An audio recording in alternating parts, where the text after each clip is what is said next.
I do not usually think of myself as someone who would seek revenge, but sometimes the world pushes a person too far, and that was exactly what happened to me.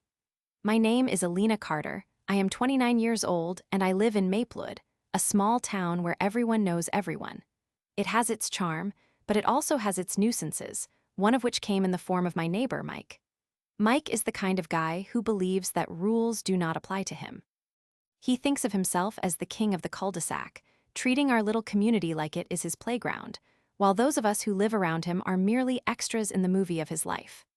I had lived in my home for almost 5 years, and I liked the peace and quiet of Maplewood. I worked from home most days, writing articles for a lifestyle magazine, which allowed me to enjoy the serene environment and concentrate on my work.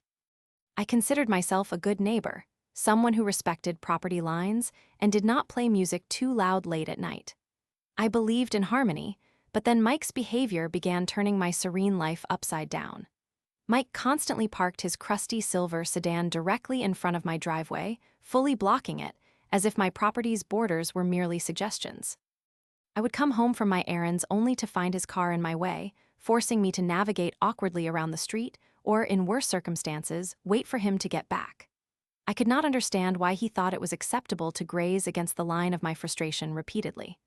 I had left him notes, I had delivered firm but polite warnings, and I even resorted to face-to-face conversations, saying, "Hey man, seriously, stop." But nothing seemed to work. When I confronted him, he always had the same excuse: "I am just here for a bit." And apparently that bit meant hours. I remember one particular day, I had plans to visit my grandmother, and once again I could not drive out.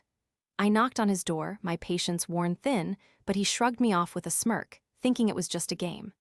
As I finally managed to back out of my driveway after waiting nearly an hour that day, I realized that I had reached the end of my rope. The sight of that silver sedan, emblematic of my frustration, made my blood boil. Last week was the final straw. I came home after a long, tiring day, and there it was again, Mike's vehicle blocking my driveway. It felt strategic at that point, as if he was doing it to make my life miserable. I could even see him inside, getting ready, putting on cologne as if he had no care about the havoc he had unleashed upon my afternoon. As I sat there, livid and defeated, I took a deep breath and decided that tonight was going to be different. I grabbed my phone and called a tow truck. This time, I was not going to wait for him to either get back or ignore my predicament. I was done asking nicely. This is where I began to think about true retaliation. I needed to take action that would echo and shake him awake. After I hung up the call, I settled down on my porch with a can of cold beer, steeling myself for what was to come. I knew that all I had to do was wait. About 45 minutes later, I noticed some movement across the street. A young woman, clearly dressed for a date, approached Mike's front door. Her lipstick was bright, her hair flowing down as if she were the romantic lead in a movie. I could see a glimmer of hope in her eyes as she knocked on the door. The door swung open, revealing Mike's cocky grin shining like he had just won the lottery. But then, his smile vanished as he stepped outside to find his car gone. What a sight it was! He looked like a cartoon character who had just realized that his pants were down. I could see confusion wash over him as he paced from one end of his porch to the other. Where did his car go? I could hear him mumble to himself as he glanced around with a frantic vigor, and my heart raced with a mix of satisfaction and glee as I watched from my porch. I decided in that moment to make my presence known. "If you are looking for your car, it got towed."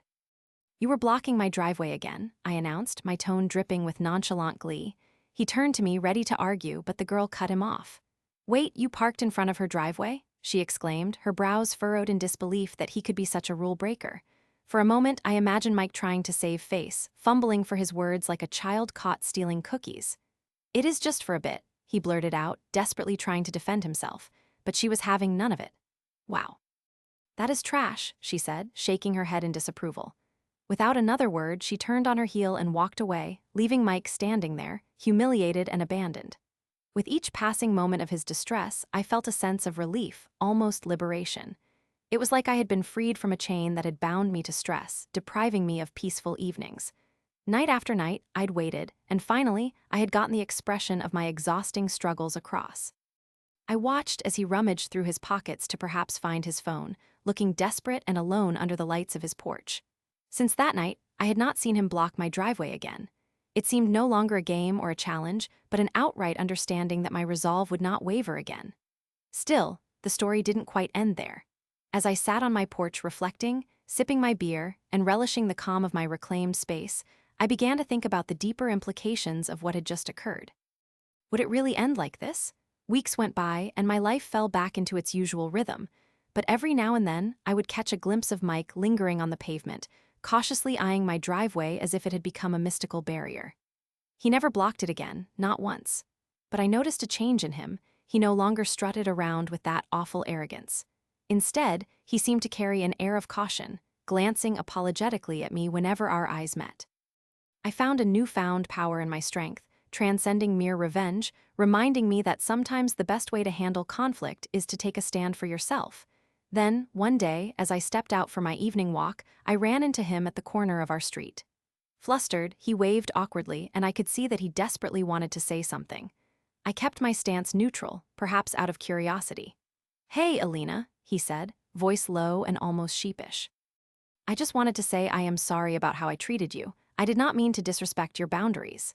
His apology took me off guard, and I had expected just a confession to his egotism, but hadn't anticipated remorse.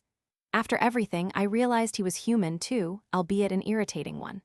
"Thank you for acknowledging that, Mike. I appreciate it," I replied, my tone polite but firm.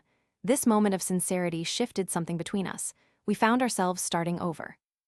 Gradually, we made our way through shared cups of coffee and awkward conversations at neighborhood barbecues. It took time, but eventually, we began to find a rhythm of mutual respect.